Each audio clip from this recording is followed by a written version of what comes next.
Teo, mira això. Buah, està guapo. Oi que sí? Però per què passa això? No ho sé, però li podríem preguntar al meu veí Staki, que és científic i segur que ho sap. Bo.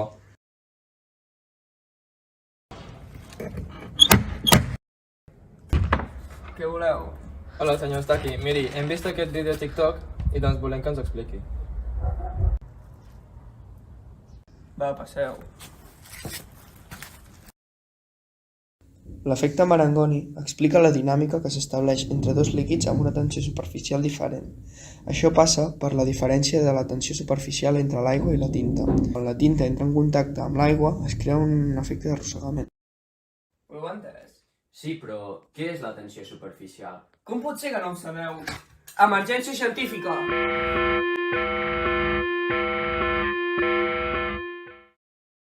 Bé, doncs la tensió superficial és la forma en què es comporten els líquids, de manera que sembla que aquests tinguessin una membrana.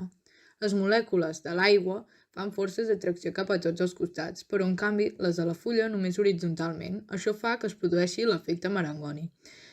La tensió superficial depèn del tipus de molècules, és a dir, que la podem debilitar, però la tensió varia depenent del líquid. Mireu!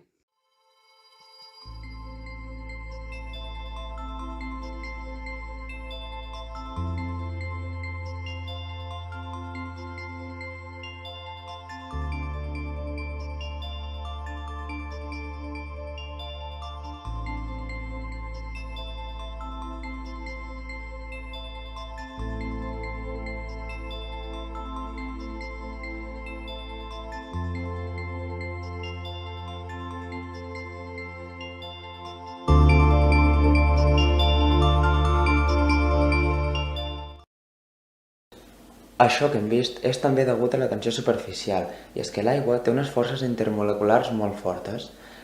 En l'aigua, les molècules estan envoltades d'altres iguals, per tant, reben força per tot arreu.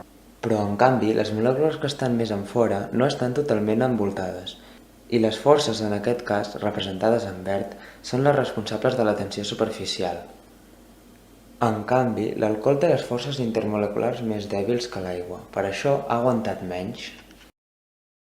Buah, Teo, mira aquest vídeo. Està aquí. I ara això per què passa?